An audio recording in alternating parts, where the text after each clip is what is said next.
Mengapa akhir-akhir ini Tiongkok sering memprovokasi India di perbatasan dua negara India-Tiongkok di wilayah Tibet? Sejak tahun 2020 kemarin di daerah Ladakh, dua tentara berhadapan. Walau dengan perisai dan tongkat kayu, kedua tentara India dan Tiongkok saling serang. Pastinya adalah tentara Tiongkok yang duluan nyebrang sungai di daerah Ladakh, Himalaya tersebut. Yang menarik adalah tentara Tiongkok hingga saat ini tetap membangun kekuatan militer di sana dan tinggal di sana, alias tidak menarik mundur jauh dari perbatasan yang secara perjanjian harusnya mundur sampai 1 km dari garis pertahanan masing-masing negara masuk ke dalamnya. Tiongkok tidak lakukan menarik mundur pasukannya walaupun tentara India sudah menarik mundur pasukannya kembali ke barak. Misalnya, di tahun ini, di bulan Mei, Tiongkok kembali masuk ke wilayah India di daerah Galwan yang juga dipukul mundur tentara India dengan tongkat kayu. Lalu kemarin di akhir tahun 2022, di awal Desember, tentara Tiongkok memasuki daerah baru di wilayah Tawang namanya. Kita semua tahu bahwa India dan Tiongkok berbagi perbatasan sebanyak 3.488 km di antara dua negara tersebut. Ada yang menarik dari sisi Amerika dalam konflik perbatasan India-Tiongkok baru-baru ini. Jelas-jelas Kementerian Luar Negeri Amerika, Menterinya Blinken, memberikan pernyataan resmi dengan menyebut India sebagai aliansinya Amerika, sekutunya Amerika. Sejak kapan India sekutu Amerika? Teman mungkin iya, tapi sekutu. India tidak pernah baik-baik banget dengan Amerika. Negara friend atau negara teman, bukan sekutu. Seperti Eropa Barat dan Amerika, itu sekutunya Amerika. India terang-terangan melawan Inggris sampai saat ini, bahkan menuntut pemerintah Inggris mengembalikan berlian di mahkota Raja Inggris, berlian Kohinoor, dan membayar harta rampokan senilai 45 triliun dolar. Sekarang Toto Amerika bilang India sekutu Amerika. Berapa bulan yang lalu Amerika marahi India karena beli minyak Rusia. Sekarang bilang alay atau sekutu. Dasar munafik itu Amerika. Oke deh, kita kembali ke pertanyaan awal. Mengapa Tiongkok memprovokasi India di perbatasan masuk ke wilayah India di Himalaya? Jawabannya adalah perang penguasaan atas air atau water war. Kita semua tahu wilayah Tibet adalah wilayah yang diambil paksa oleh Tiongkok di tahun 1949.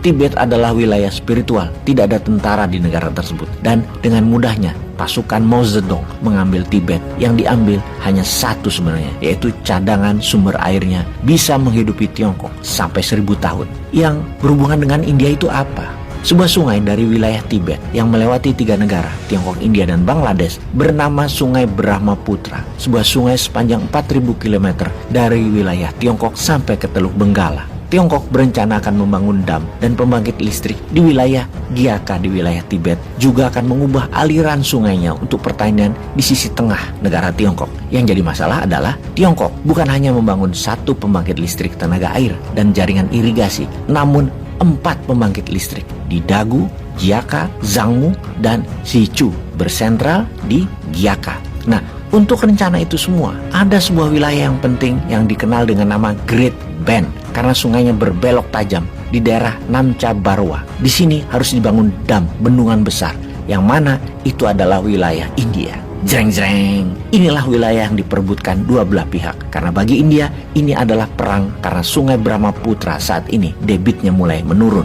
Karena sebagian airnya diarahkan ke utara, ke tengah Tiongkok, dan listriknya untuk selatan dan tengah Tiongkok. Bukan hanya India yang kesal, Bangladesh mengalami masalah yang sama. Dan ini bisa memicu perang di wilayah Himalaya tersebut. Karena ketiga negara, India, Tiongkok, dan Bangladesh, krisis air. Kita juga semua tahu bahwa sisi utara Tiongkok, sisi timur Tiongkok sangat kekurangan air bersih. Pada lokasi tersebut ditinggali 80% populasi warga Tiongkok. Sejak tahun 2013, Tiongkok meluncurkan proyek air dari wilayah Tibet ke utara Tiongkok dan ke timur Tiongkok. Air tersebut semua bersumber dari Gunung Himalaya Tibet, berbatasan dengan India. Bahkan sumber hulunya dekat dengan India. Dan kalau proyek ini selesai dilakukan, proyek air tadi selesai dilakukan, maka dapat dipastikan Sungai Brahmaputra akan tidak ada airnya sama sekali. Saat ini Tiongkok dalam konstruksi membangun pipa sepanjang 1000 km untuk membawa air dari Tibet ke Xinjiang di barat laut Tiongkok. Dan ketika arah sungai di-divert atau diubah, maka dapat dipastikan jutaan orang di India dan Bangladesh akan kelaparan karena tidak ada yang bisa menghidupi pertanian di sana. Maka dari itu, wilayah Ladakh, Tawang, Namcha Barwa, tempat tekukan tajam sungai, akan jadi wilayah perang sebentar lagi. Sejauh ini, sejak tahun 2020, sudah 9 kali tentara India dan Tiongkok clash atau bentrok. tahun 2023 bagaimana? Sekedar catatan militer. Kedua negara, baik India dan Tiongkok, keduanya punya senjata nuklir loh. Jadi kebayang kita di Wakanda, beda banget. Nggak punya nuklir, nggak pernah bisa memahami masalah negara lain yang sangat perlu air. Kita mah dibuang-buang airnya, nggak dihargai kebaikan Gusti Allah terhadap wilayahnya. Jadi sahabat semua, bagaimana pendapat sahabat setelah mendengar informasi ini? Apa pendapat kalian? Tulis di kolom komentar.